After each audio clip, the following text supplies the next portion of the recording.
Olá! Hoje eu vou te ajudar a lidar com os delírios relacionados à doença de Alzheimer. Ainda naquela linha de falar um pouquinho mais sobre as alterações psicológicas e comportamentais relacionadas à doença de Alzheimer. Então, o que é o delírio? O delírio é uma alteração no conteúdo do pensamento. A pessoa tem uma ideia fixa, mas uma ideia que não tem um embasamento na realidade. Percebam a diferença entre o delírio e a alucinação. Porque na alucinação, a pessoa sente algo que não está acontecendo. Ela tem uma alteração na sensopercepção. É algo relacionado aos sentidos. Então, ela está vendo algo que só ela vê, ou ela está ouvindo algo que só ela escuta, ou ela está sentindo no corpo dela algo que não tem nenhum fundamento. Certo? Já no delírio, não. Tudo acontece dentro da mente do paciente. Ele cria uma história. Muitas vezes ele tem alguns dados da realidade, mas a partir desses dados, ele vai criando histórias na mente dele que não tem o menor cabimento. Certo?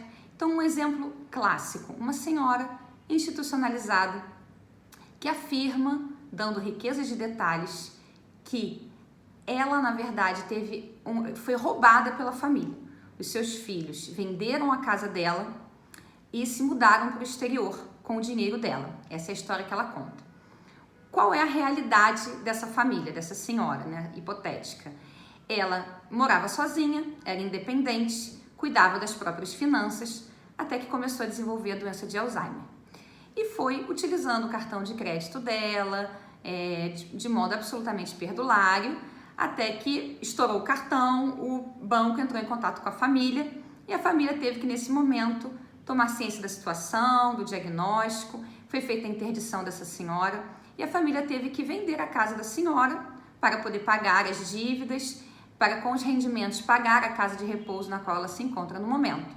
Alguns desses filhos, de fato, vivem no exterior, outros vivem próximos, a visitam. Mas, como ela tem o problema de memória, que é a base da doença de Alzheimer, ela não se recorda dessas visitas. Então, ela vive contando para os seus companheiros na instituição de longa permanência ou para os cuidadores toda essa história triste, né, de que ela foi roubada pelos filhos que se mudaram com o dinheiro dela para o exterior. Percebe? Então, esse é um exemplo de um delírio. Situações como essa acontecem com muita frequência, né, com os pacientes com doença de Alzheimer. O que a gente precisa entender de antemão é que toda essa tristeza que está sendo exteriorizada com essa história que é irreal, ela tem um fundamento. Porque, de fato, os pacientes com doença de Alzheimer, eles experimentam perda de autonomia, perdas materiais, e que isso vai, de alguma forma, embaralhando ali a cabeça que já não está lá muito bem, e ele, de algum modo, consegue exteriorizar essa tristeza contando essas histórias. Então, o que a gente pode fazer, compreendendo que isso é um delírio, claro, o que a gente pode fazer para ajudar esse paciente? Em primeiro lugar, o que não fazer?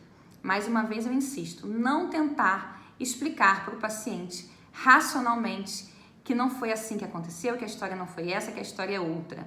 Não procurar educar o paciente em relação a valores morais, né? Porque às vezes os delírios têm relação assim com questões que você pode querer dizer, isso é feio, isso não se faz.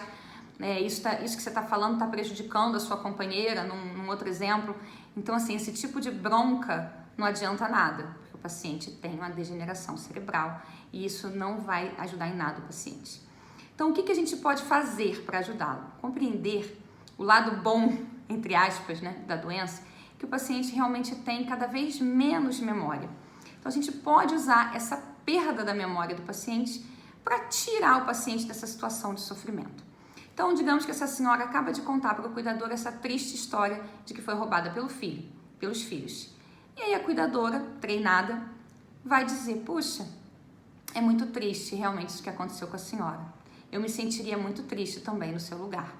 Ou seja, validar o sentimento sem concordar que a história é verdadeira. Então, validar o sentimento, a gente pode fazer, isso é muito triste, né? Eu no seu lugar eu me sentiria assim também. E daí passar para o redirecionamento. Que tal se nós formos no jardim dar uma volta para espairecer? Que tal se formos comer um bolo e um café? E daí a gente redireciona a atenção do paciente para algo prazeroso. e considerando que ele vai ficando com a memória cada vez mais prejudicada, ele tira a atenção daquela questão que está gerando o sentimento ruim naquele momento e direciona a atenção para algo prazeroso e provavelmente isso já vai ser suficiente para cortar esse assunto delirante, tá certo? Espero que esse vídeo tenha ajudado. Gostaria de ouvir os comentários e eu vou aqui ajudando na medida do possível com os vídeos a todos vocês.